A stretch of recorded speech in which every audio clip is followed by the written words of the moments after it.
دین پر چل رہے تھے، تمہارا ایمان تو محفوظ تھا، لیکن تمہارے دوست، تمہارے ساتھی، تمہارے رشتہ دار اور تمہاری سرکل میں، دوستوں میں ایسا بھی ہو رہا تھا کہ لوگ اپنے ایمان کو سوشل میڈیا کے ذریعے برباد کیے ہوئے تھے، یہ تصور کرتے ہوئے کہ ہم تو مسلمان ہیں، دیکھو ہم تو مسلمان ہیں سمجھ کے۔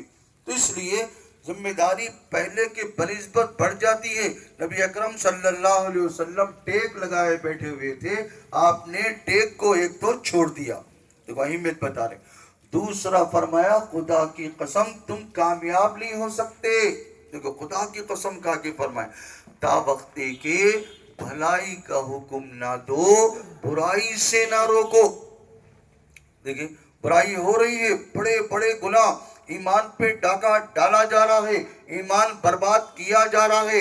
ایک طرف جاوید احمد غامدی ایمان برباد کر رہا ہے، دوسری طرف انجینئر محمد علی مرزا فتنہ پھیلا رہا ہے، اور تو تیسری طرف شکیلی فتنہ، چوتھی طرف یہ یعنی گوھر شاہی کا فتنہ، پانچویں طرف دیندار انجمن کا فتنہ، چھٹی طرف مہدوی فتنہ۔ اس طریقے سے فتنے نمودار ہوئے ہیں۔ تو نبی اکرم صلی اللہ علیہ وسلم نے خاص طور سے فرمایا جب فتنے ظاہر ہونے لگے اور پھر میرے صحابہ کو گالی دیا جانے لگے اور بدعات ظاہر ہونے لگے، تو عالم کو چاہیے کہ اپنے علم کا اظہار کرے کہ لوگوں کے سامنے حق کیا ہے، باطل کیا ہے، سچ کیا ہے، جھوٹ کیا ہے، اندھیرا کیا ہے، اجالا کیا ہے، لوگوں کو کھول کھول کر بتائیں، اس لیے کہ عوام کو دین کی بنیادی ضروری چیزیں تقریباً لوگوں کو پتہ نہیں۔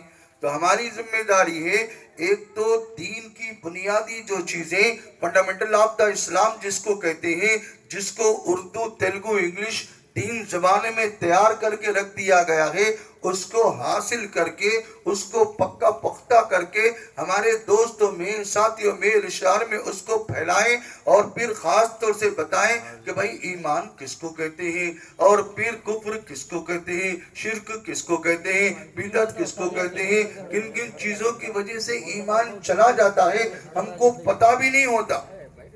یہ معلومات بہت ضروری ہے، ورنہ کل میدان قیامت میں کفار کی لسٹ میں جب ڈال دیا گیا ہے یا مشرکین کی لسٹ میں ڈال دیا گیا ہے، اللہ کے دربار میں اگر یہ پوچھے گا اے اللہ مجھے کافروں کی لسٹ میں کیوں ڈال دیا گیا، دیکھو نام اعمال بتا دیا جا رہا، تو دنیا میں تو مصروف تھا لیکن دیکھ تو نے کفر کیا، تجھے یہ پتا بھی نہیں تھا کہ میں نے کفر کیا، دیکھا آپ نے کتنا بڑا خسارہ، کتنا بڑا گھاٹا ہو رہا ہے۔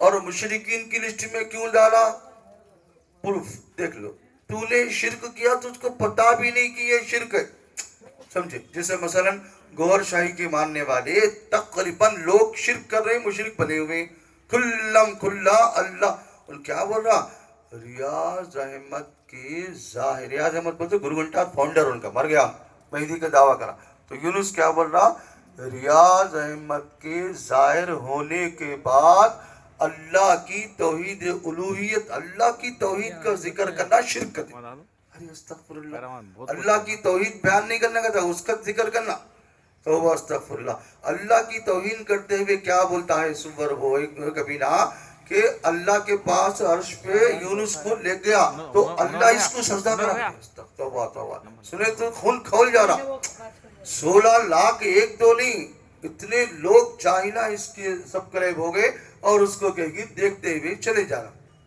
تو اب ہماری ذمہ داری ہے ہم اپنے ایمان کی حفاظت کرتے ہوئے ہم دوسروں کے ایمان کی بھی خاص فکر کریں، اس لیے کہ نبی اکرم صلی اللہ علیہ وسلم نے فرمایا اسلام یہ ہے کہ تم اللہ کی عبادت کرو اور اس کے ساتھ کسی بھی چیز کو شریک نہ کرو، یعنی اللہ کی ذات میں کسی کو نہیں ملانا، اللہ کی صفات میں کسی کو نہیں ملانا، اللہ کی عبادت میں کسی کو نہیں ملانا، بلکہ اللہ پہ یقین رکھنا، چونکہ نبی اکرم صلی اللہ علیہ وسلم نے ہم کو تعلیم دی جددو ایمانکم بقول لا الہ الا اللہ، لوگوں اپنے ایمان کی تجدید کرو لا الہ الا اللہ کے ذریعے، یعنی اللہ کے سوا کوئی عبادت کے لائق نہیں، اللہ کے سوا کوئی مشکل کشا نہیں، کوئی حاجت روا نہیں، کوئی بگڑی بنانے والا نہیں، بلکہ ہمارا یقین یہ ہو کہ کرنے دھرنے والی ذات صرف ایک اللہ کی ذات ہے، اللہ ہی سے ہوتا ہے،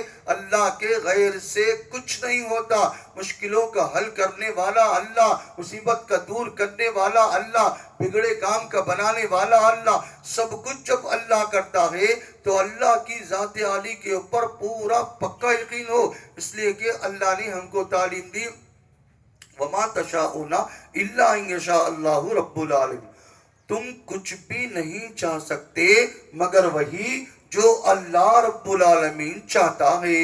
اسی لیے ہم ہمارے ملک کے لیے بھی دعائیں کرتے ہوئے کہ اللہ مسلمانوں کے حال پر رحم فرما، 5 وقت نماز پڑھتے ہوئے، اللہ کی طرف رجوع ہوتے ہوئے، توبہ کرتے ہوئے، استغفار کرتے ہوئے ہم فکر کرنا کہ پوری دنیا کے مسلمانوں کی جان کی، مال کی، عزت کی، آبرو کی، یہ کب ہوگا؟ ہم دین پر عمل کرتے ہوئے خاص طور سے دعائیں کریں۔ خالی رسمی طور پر زبان سے بولتے رہیں گے، فرائض بھی چھوڑ دیے، واجبات بھی چھوڑ دیے، ادھر حرام کام بھی ہو رہا، ادھر حرام کے قریب کام بھی ہو رہا، پھر زبان سے یہ بولتے رہیں گے اے اللہ ہم کو کامیاب فرما دے۔ ارے بھی اصل چیز عام طور پر چھوڑ دے رہے، اصل چیز بھئی چھوٹی چھوٹی چیزیں تو ہیں لیکن بڑی بڑی جو بنیادی چیزیں ہیں اس میں کوتاہی، کلم کھلا فرائض چھوڑ رہے، کلم کھلا۔ عید آ گئی، رمضان ادھر چلا گیا، بس سستی کاہلی اتنی زیادہ ہو گئی کہ لوگ عشاء کی نماز میں آپ نے دیکھ لیا ہوگا بس کم ہو گئی، عشاء کی نماز سے کم ہو گئی۔ ایسا نہیں کہ 1-2 دن پھر ایک میسج آتا، کیا میسج آتا؟ اجتماعی کڈنیپ، اغوا ہو گیا بول کے آتا۔ کیا رمضان جاتے ہی کڈنیپ کر لیا، کڈنیپ کرنے والے نے یعنی شیطان نے، لوگ مسجد سے دور ہو گئے، براہ کرم مہربانی فرما کر اپنے مسجد تک لا کر اس کو چھوڑ دیں بول کے میسج آتا۔ تو ظاہر بات ہے یہ کیوں میسج آ رہا ہے؟ ایک صاحب نے تو یہاں تک میسج ڈالا گئے سال رمضان ختم ہوا، مسجدوں کی حالت دیکھ کر رمضان ختم ہوا یا مسلمان ختم ہوئے، میسج ڈالا۔ تو کیا جواب دیتے آپ لوگ؟ نہیں، رمضان ختم ہوا، مسلمان ختم نہیں ہوئے، زندہ ہیں۔ پھر زندہ ہے تو پھر مسجد کیوں نہیں آتے؟ سمجھے؟ شیطان کے چیلے، شیطان کے اسٹوڈنٹ، شیطان کے نقش قدم پر چلنے تو منع کیا گیا تھا۔ اصل کیا ہے؟ نفسانی خواہش کے ہم بندے بن گئے۔ اللہ نے قرآن میں صاف فرمایا کیا تو نے نہیں دیکھا اس شخص کو جس نے اپنے نفس کو معبود بنا لیا؟ حرام کام کر رہے ہیں، ناجائز کام کر رہے ہیں، ادھر فرائض چھوڑ رہے ہیں، واجبات چھوڑ رہے ہیں، سمجھو نفس کو معبود بنانا ہے۔ نفسانی خواہش پر عمل کریں گے تو کتنی بڑی بربادی ہے۔ اللہ نے قرآن میں صاف فرمایا فَأَمَّا مَن طَغَىٰ، جس نے سرکشی کی یعنی اللہ اور اس کے رسول کی تعلیمات سے بغاوت کی، وَآثَرَ الْحَيَاةَ الدُّنْيَا، اور دنیا کی زندگی کو ترجیح دی، فَإِنَّ الْجَحِيمَ هِيَ الْمَأْوَىٰ، اس کا ٹھکانہ دوزخ ہے۔ اب بتائیے ہم دوزخی بنیں گے کیا؟ تو زبان سے بولتے نہیں بولتے، ارے کیا بولتے ہیں؟ ہاں بولتے ہیں، کوئی بھی نہیں بولتا۔ اب آپ پھر دوسری آیت میں، ایک آیت میں اب جنتی وَأَمَّا مَنْ خَافَ مَقَامَ رَبِّهِ، جس نے اپنے رب کے سامنے کھڑے ہونے سے خوف کھایا۔ دیکھو عید کی نماز میں یا عام نمازوں میں کیا سمجھ کر کھڑے رہے؟ ہم اللہ کے سامنے کھڑے رہے، اللہ ہمیں دیکھ رہا ہے۔ دیکھو گناہ نہیں کرتے، غلط کام نہیں کرتے، پھر نماز ہونے کے بعد بھی اللہ دیکھ رہا ہے، نماز کے بعد بھی اللہ دیکھ رہا نماز میں۔ تو اللہ ہم کو تعلیم دے رہا کہ جس نے اپنے نفس کو حرام جو اللہ کے سامنے کھڑے ہونے سے خوف کھایا اور اپنے نفس کو حرام خواہشات سے روک لیا، اس کا ٹھکانہ جنت ہے۔ سمجھے؟ تو ہم دوزخ میں جانے والے راستوں سے بچ جائیں اور جنت میں جانے والے ہم لوگ بن جائیں، اس لیے کہ یہ مختصر سی زندگی ہے، کوئی راہ نہ رہی ہے، دنیا فانی ہے۔ اس لیے بار بار توجہ دلائی جا رہی ہے کہ دیکھو اللہ کے واسطے ہم پورے دین پر عمل کریں، کم سے کم فرائض 1، واجبات 2، سنت مؤکدہ 3۔ سنت مؤکدہ یعنی وہ سنت جس کو نبی اکرم صلی اللہ علیہ وسلم نے پوری زندگی کیا ہو اور بلا کسی عذر کے کبھی ترک نہ کیا ہو۔ دیکھا آپ نے سنت مؤکدہ بھی چھوڑیں۔ اب نوجوان بچے کیا کریں معلوم؟ نوجوان بچے کل رات سے ہی رپورٹیں آ رہی، مول صاحب وہ بچے رمضان میں اچھا عمل کرے نہیں، وہ بچے کیا کرے، سیدھا منگل شاپ میں یعنی حجام کی دکان میں بیٹھ کے چکنے چپاٹے ہو رہی ہیں بول کے رپورٹ آئی ہے، سمجھے؟ اس لیے وہ حدیث میں آپ بتا رہا ہوں، آپ حضرات غور سے سنیں، دوسروں کو بتائیں۔ وہ کیا؟ دیکھو پیارے نبی صلی اللہ علیہ وسلم کے پاس غیر مسلم آئے، کہاں کہ ایران کے امبیسڈر آئے، تو آپ صلی اللہ علیہ وسلم کیا کیے؟ سنو، چہرے مبارک کو ایسا پھیر لیے، غیر مسلم کیا بولتے ہوئے؟ تم دونوں کی بربادی ہو جائے، تمہیں داڑھی نکالنے کا کس نے حکم دیا؟ اور سے سنو، کس کو ڈانٹ رہے ہیں؟ غیر مسلم میں مسلمان نہیں ہوتا۔ اس زمانے میں پورے عرب میں مسلمان تو مسلمان، غیر مسلم کوئی بھی داڑھی نہیں نکالتا تھا۔ سب سے پہلے ایران کے مجوسی لوگ، آگ کی پوجا کرنے والے، یہ کام شروع کرے، وہ آئے ہمارے نبی پر، دیکھتے چہرہ ادھر پھیر لیے، دوسرا ان کو بربادی ہو تم دونوں کی، کون بولا تمہارے کو نکالنے کے لیے؟ تو وہ کیا جواب دے؟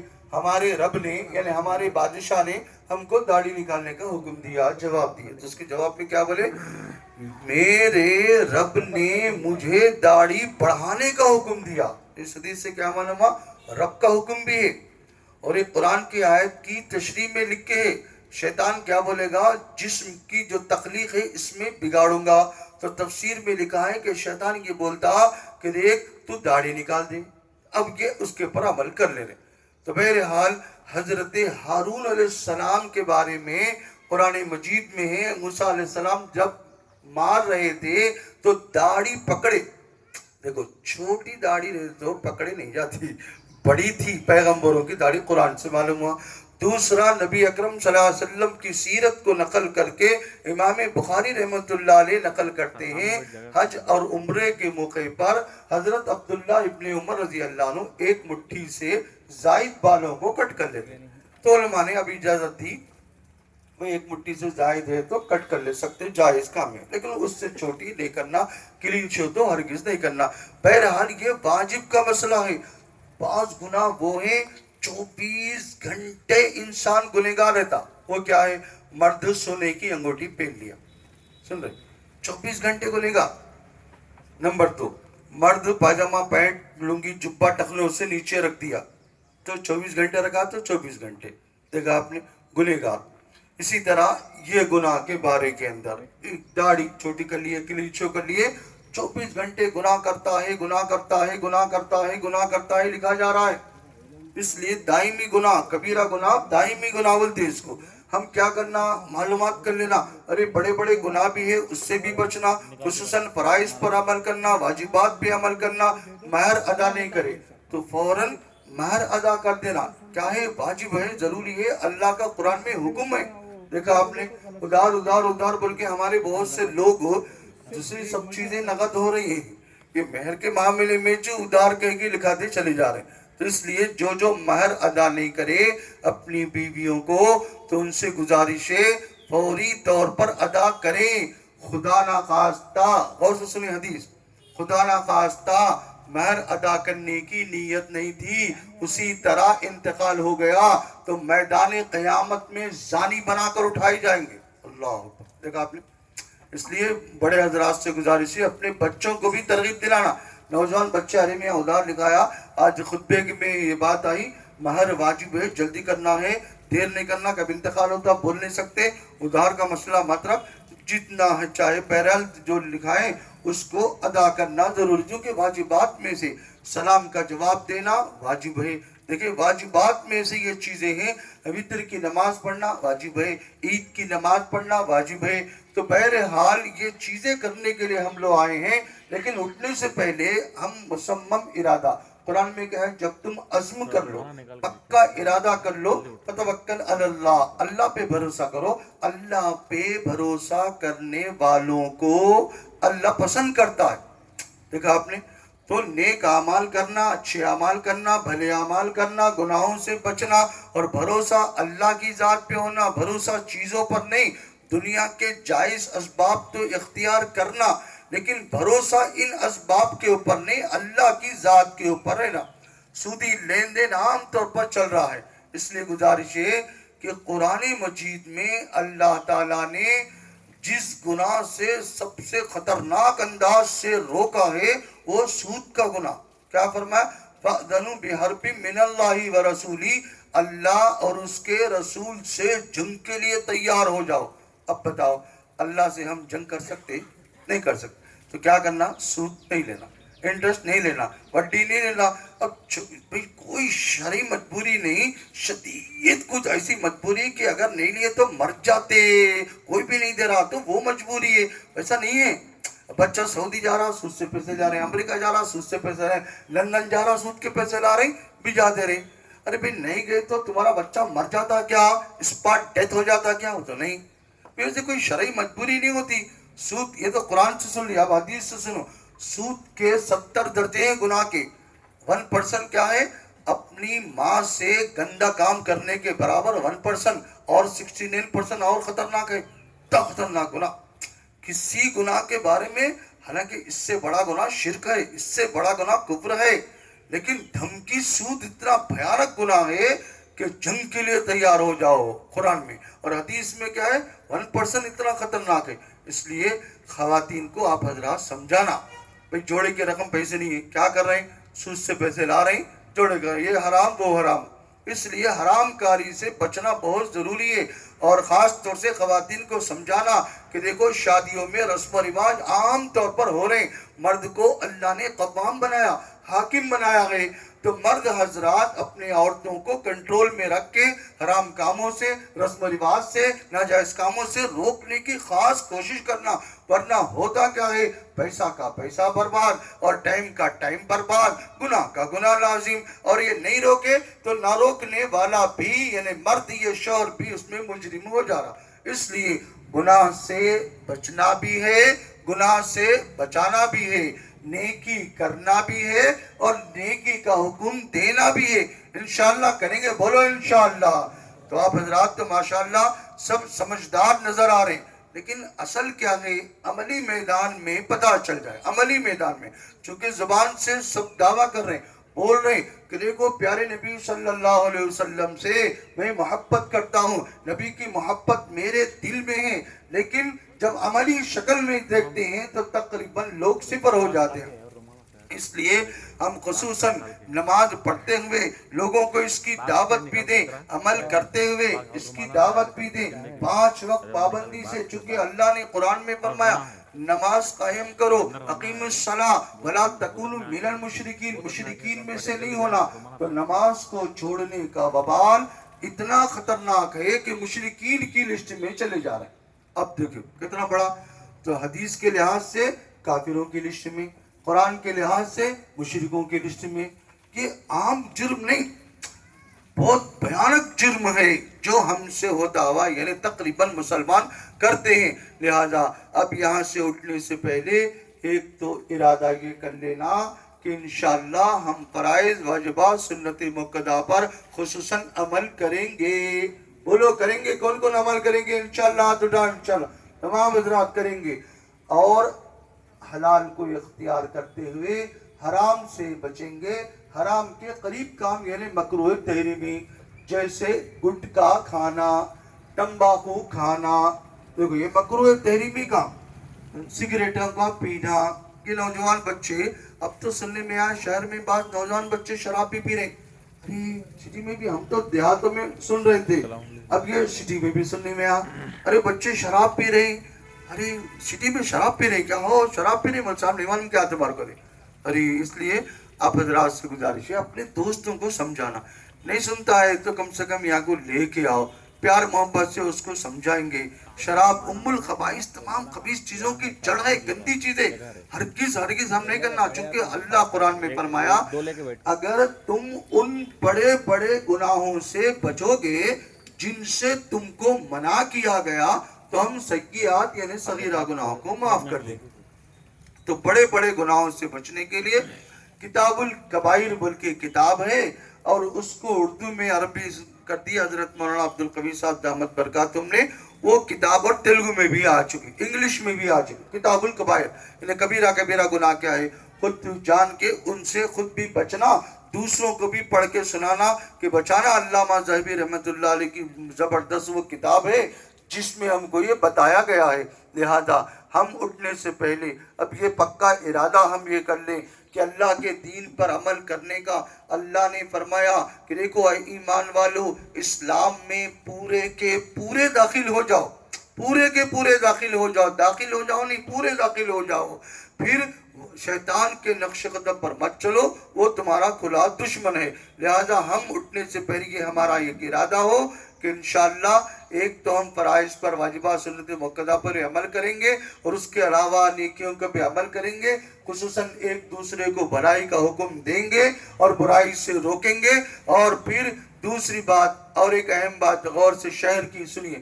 ہمارے بعض مسلمان بھائی کیا کریں معلوم، گھر میں میاں بیوی لڑے کے کیسے سارے ہی سننے میں آ رہا، ارے ایسا ہے کیا، ارے میرا نام مت بولو، میرا نام اگر بولے تو کئی کو بولا رہے بول کے لڑتے. کیا ہوا بولے تو، ارے موسیٰ ان کتنے کی مرتبہ طلاق دے دیا اپنی بیوی کو اور اس کے ساتھ رہتا ہے. ارے صحیح ہے کیا ہو، میرا نام مت نہیں بولنا. میرے اوپر ان سوار ہوتا، ہنگامہ کرتا، لڑتا. ایسے سٹی کے اندر ایک نہیں اور بھی لوگ بولے چند سالوں سے چل رہا ہے، کیا کر لے رہے. اس لیے حدیث میں دیکھو مذاق میں بھی دیے تو حقیقت بن جاتی. اس لیے ہرگز تمام شوہروں سے گزارش ہے بھئی کتنی بھی لڑائی ہو جائے طلاق زبان سے صراحتاً نہیں نکالنا. اگر نکال دیا، غور سے سنو مسئلہ، نکال دیا دل میں طلاق دینے کی نیت بھی نہیں ہے تب بھی طلاق پڑ جاتی. دیکھا آپ نے اتنا بھیانک مسئلہ ہے. اس لیے لڑے کے طلاقات دے رہی، بعد میں آگے سامنے منظر آتا، نہیں مول صاحب میرے دل میں نیت نہیں تھی، غصے میں دیا، ٹینشن میں دیا. تو ہم لوگ پوچھتے پیار سے بھی کوئی دیتا، پیار سے طلاق کوئی دیتا کیا؟ تو نہیں دیتا. اس کی مثال کیسی ہے بولے تو زہر کی شیشی غصے میں پی لیا تو بھی اثر کرتی، سمجھے. نمبر 2 گولی ہے، غصے میں مار دیا، بھولے سے مار دیا تو بھی لگتی. ارے غصے سے مارا تو ایسا نازک مسئلہ ہے، سمجھے. اور انڈیا کا نیا قانون تو اور خطرناک ہے. اس لیے آپ لوگوں سے، نوجوان بچوں سے خاص گزارش ہے کہ ہرگز پہلے تو لڑنا نہیں. چھوٹے موٹے لڑائیں جھگڑے ہوتے رہتے، درگزر کرنا. اس لیے کہ ٹیڑھی پسلی سے عورت پیدا کی گئی. پیارے نبی فرماتے ہیں اس کے ٹیڑھے پن سے فائدہ اٹھا لو. اور ایک آخری گزارش کیا، شہر کے اندر نوجوان بچیاں بڑی عمر کی ہو جا رہی، محلے والوں کی ذمہ داری ہے. ارے ان بچیوں کی شادی کیوں نہیں ہو رہی؟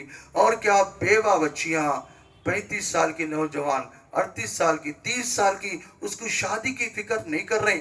وہ لڑکا ہے اس کی بیوی کا انتقال ہو گیا تو اس کی شادی کی فکر کر رہے ہیں، سن رہے. وہ لڑکی ہے نوجوان بیوہ ہو گئی، یہ مطلقہ ہے، اس کی شادی کی فکر عام طور پر نہیں کر رہی. اس مسئلے کو ذرا آپ لوگ اچھی طرح یاد رکھیں. ہر محلے والا، ہاں البتہ وہ محلے والے توجہ نہیں دے رہے تو ہمیں فون کیجئے کہ دیکھو ایسا مسئلہ ہے ہمارے محلے میں. کہ نوجوان بچیاں غیر مسلم لڑکوں کے ساتھ فرار ہوتے چلے جا رہے. اس کو راشن کے انتظام کی فکر کر رہے ہیں. راشن کرے تو کب تک کریں گے؟ شوہر کا انتظام کرے تو اس کی 2 بھوک ختم ہو گئی، ایک راشن بھی مل گیا پوری زندگی اور دوسری بھوک بھی ختم ہو گئی، سمجھے. تو بہرحال اب بات ختم ہو رہی ہے. آپ حضرات سے درد مندانہ گزارش ہے کہ انشاءاللہ عزم لے کر اٹھیں کہ اللہ تعالی ہم سب کو کہنے سننے سے زیادہ دین پر مضبوطی سے صحیح طریقے سے عمل کرنے کی توفیق عطا فرمائے، اور کفر سے، شرک سے، بدعات سے، گمراہی سے بچنے کی توفیق عطا فرمائے. وما علینا الا البلاغ. کرتا ہوں